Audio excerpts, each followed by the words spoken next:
நான் வழக்கமாக சொல்கிற மாதிரி ஒரே ஒரு குட்டி கதை ஒன்று சொல்லிட்டு ஓடி போயிடுறேன். ஹாய் ஃப்ரெண்ட்ஸ், இங்கே ஒரு பையன் கடல் பாசி வச்சு வித்தியாசமானது சமைச்சு சாப்பிட்லான்னு சமைக்கிறான்.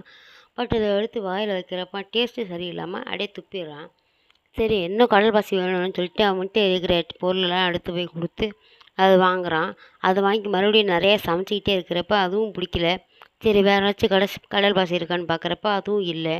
சரின்னு திரும்பி போகிறப்ப கீழே ஒரு கடல் பாசி கிடக்கு.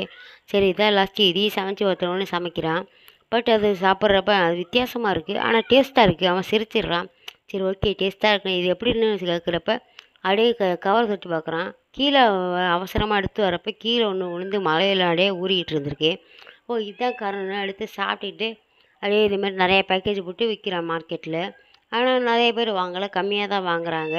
பட் அவனுக்கு லாபமும் கம்மியாக தான் இருக்கும். ஃப்ரெண்டுகிட்ட கேட்குறப்ப இதுமாதிரி ஒரு ஆஃபீஸுக்கு போ, மேனேஜரை பாருங்கிறப்ப மேனேஜரை பார்த்து இதுமாரி அவனோட பொருளை காமிக்கிறப்ப என்ன பேக்கேஜே சரியில்லை, பேக்கேஜை ஃபஸ்ட்டு மாற்றிட்டு வாங்க அப்படின்னு சொல்கிறப்ப அவனும் அவசரமாக பேக்கேஜ் போடுற இடத்துல போய் இந்த பேக்கேஜை மாற்றிடுங்க அப்படின்னு சொல்கிறப்ப நிறைய பாக்ஸில் வச்சு அங்கே இருக்கிற பொண்ணு கேட்குறா என்னென்னு கடல் பாசிங்கிறப்ப அவன் உட்கார வச்சுட்டு பேசுகிறப்ப அங்கே மேனேஜர் கோவத்தில் இதை பேசுகிறாங்க. இவனும் கோவத்தில் அந்த பொருளெல்லாம் வச்சுட்டு போயிடுறான்.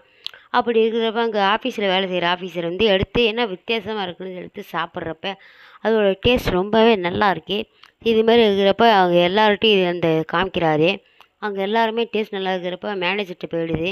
மேனேஜரும் உன்னோட பொருள் நல்லா இருக்குது, பட் எவ்வளோ ஃபேக்ட்ரி இருக்கான்னு இருக்கிறப்ப அவன்கிட்ட ஃபேக்ட்ரி இருக்கா அப்படிங்கிறப்ப அவன் ஃபேக்ட்ரி இல்லை அப்படிங்கிறப்ப அவன் காரை விற்றுட்டு அதில் ஃபேக்ட்ரி வாங்குறான். ஒரு இடத்த வாங்கி சுத்தம் பண்ணி வைக்கிறான்.